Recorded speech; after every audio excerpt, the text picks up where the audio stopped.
주식하는 남자 쿠니네입니다. 10월 20일 증시 전망 시작해 보겠습니다. 미증시가 지난 금요일 옵션 만기일 되돌림 현상과 견고한 중국 경제 지표 영향으로 상승을 출발했습니다. 그러나 코로나 신규 확진자 수가 급증하자 경기 회복에 대한 우려가 높아지며 하락 전환했습니다. 특히 추가 부양책 관련 소식에 따라 장중 변화를 보이기는 했으나 합의 가능성이 약화되며 낙폭이 확대됐고, 대부분의 업종이 부진한 가운데 일부 반도체 및 항공 등 경기 소비재 업종만이 강세를 보였다. 미국의 코로나 하루 신규 확진자 수는 9월 초 3만 건 이하로 감소했으나 이후 재차 확산되며 현재는 6만 건 이상을 기록하는 등 재확산 우려가 높아졌다. 비록 사망자 추이는 감소세를 보이고 있으나 이 또한 감소세가 멈춘 모습이며 재차 확산할 것으로 전망한다. 실제 IHM이 보건계측평가연구소에 따르면 미국의 하루 사망자 추이는 현재 700여 명에서 11월에는 1,300명, 12월 말에는 2,000명이 확산될 것으로 전망한다. 특히 경제 재개가 확산되면 12월 말 하루 사망자는 3,000명을 넘어서고 내년 1월 말에는 5,000여 명을 기록할 것이라고 경고했다. 이는 미 연준을 비롯한 주요 기관들이 주장하듯 미국의 경기 회복 지연 우려를 높였다. 이러한 코로나 확산에 대해서 시장 일각에서는 미 대선에서 누가 당선이 된다고 해도 전국적인 경제 봉쇄는 아니더라도 핀셋 봉쇄는 불가피하다고 전망하고 있어 투자 심리가 위축됐다. 이런 가운데 경기 부양책이 임박한 것 같지 않다라며 보도가 나오자 낙폭이 더욱 확대되고, 한편 대부분의 업종이 부진한 가운데 개별 종목 이슈가 부각된 종목은 강세다.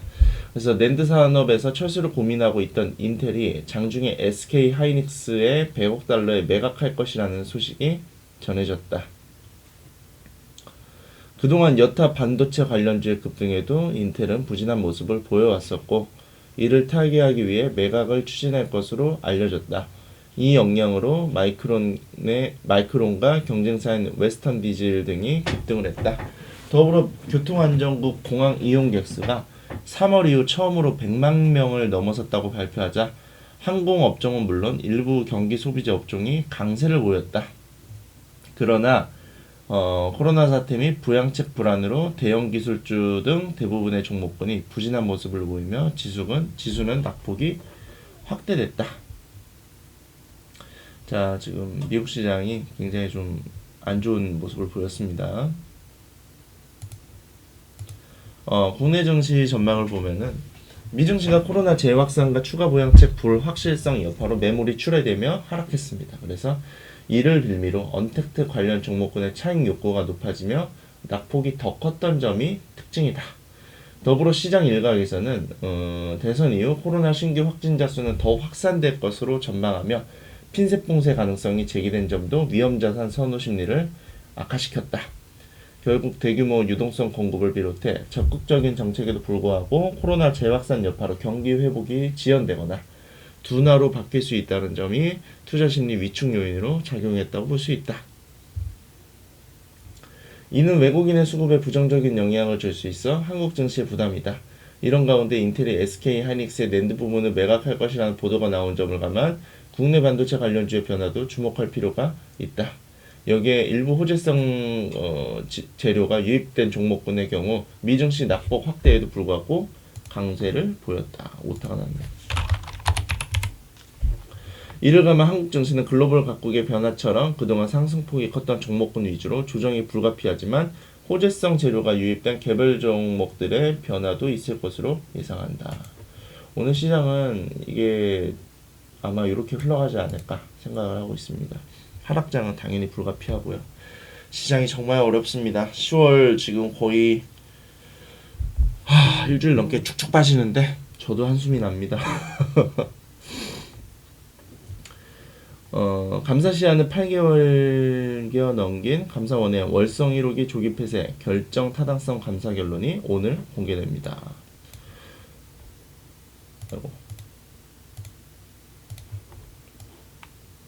국회가 지난해 9월 30일 감사를 요구한 지 386일 만이자 지난 2월 말 법정 감사 시한을 넘긴 지 234일 만이다.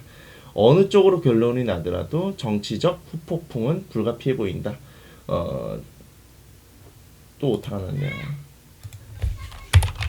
조기 폐쇄는 잘못됐다는 감사원의 입장이 나올 경우 문재인 정부의 탈원전 정책이 타격이 불가피해 보이며 문제없다는 판단이 나온다면 야권을 중심으로 외압 논란이 일 수 있습니다. 그래서 다만 정치권에서 조기 폐쇄 타당성 자체를 전면 부인하지 않는 일종의 절충안이 나올 것이라고 전망이 우세합니다. 그래서 월성 1호기 그 조기 폐쇄 관련해가지고 관련주들이 전일 굉장히 강세를 보였는데 오늘 그 상승세가 이어질지는 한번 지켜봐야 될 것 같습니다. 어차피 이런 거는 너무나 상승을 했기 때문에 단기적인 시야로 볼 수밖에 없습니다. 다음 내용은 여당이 윤석열, 야당은 추미애 아주 사랑 싸움이 시작됐습니다. 그래서 추미애 법무부 장관이 라임 자산 운용의 로비 의혹 사건과 윤석열 검찰총장의 가족 관련 사건에 대해 수사 지휘권을 발동했다. 그래서 법무부는 라임 의혹과 관련해 검사 등을 상대로 한 향응 접대와 금품 로비가 있었다는 구체적인 제보를 받고도 관련 보고와 수사가 일체 누락됐다는 의혹 등이 사실로 확인돼 수사를 위해 총장 지휘권을 발동했다고 설명함. 그래서 또 윤 총장의 배우자가 도이치모터스와 관련돼 있다는 의혹, 그리고 윤 총장 가족과 관련된 수가 역시 수사팀이 독립적으로 수사해 결과만 검찰총장에게 보고하도록 지시했다. 이에 따라 추 장관은 서울중앙지검과 서울남부지검의 윤 총장의 수사 지휘를 받지 말고 수사 결과만 보고하라고 지시했다. 그래서 관련주들은 지속적으로 관심 목록에 올려두고 관찰하는 게 좋습니다. 윤석열 관련주겠죠. 다음 내용은 제롬 파월 연준 의장이 미국의 디지털 화폐 도입과 관련해서 빨리 하는 것보다 제대로 하는 것이 더 중요하다며 신중한 입장을 밝혔다. 간밤 파월 의장은 그 워싱턴 DC에서 열린 IMF 연차 총회 연설에서 제대로 한다는 것은 우리가 중앙은행 디지털 화폐 잠재적인 편익뿐 아니라 잠재적인 위험에 대해서도 들여다봐야 한다는 뜻이라고 설명하는데 또 오타났네요. 그러면서 사이버 공격이 위조 사기 등으로부터 디지털 화폐를 보호할 수 있다며 디지털 화폐가 통화 정책과 금융 안정성에 어떤 영향을 미칠지 관련 불법 행위를 방지할 수 있을지에 관한 문제들도 있다고 덧붙였다. 그래서 디지털 관련주들의 상승이 현재 좋은 상황이고 보안주들이랑 같이 보시면 좋을 것 같습니다. 그래서 제가 디지털 화폐 관련주들은 정리를 해놨고요. 디지털 화폐 관련주 현재 대장주로는 한네트가 있죠. 한네트가 현재 대장주입니다. 그래서 로지시스까지가 이제 상승 추세라고 볼 수 있기 때문에 디지털 화폐 관련주를 거래를 한다면 단기적인 시야로 한네트라든지 로지시스까지만 좋아 보입니다. 10월 어느덧 이제 말일자로 향해서 달려가고 있는데요. 오늘이 벌써 20일이니까 시간이 참 빨리 갑니다. 10월장이 무난하게 좋았는데 지난주 12일부터 해갖고 연일 지금 지수가 하락을 하면서 반등 아닌 반등이 어제 나오긴 했는데 개별주들은 사실 죽을 썼죠. 죽을 쓰고 시장이 어렵습니다. 그래서 트레이딩을 하는 제 입장에서도 굉장히 좀 껄끄러운 장이에요. 그러니까 제 생각에는 3월장보다도 지금 장이 더 애매한 시점이라고 저는 판단을 하고 있고요.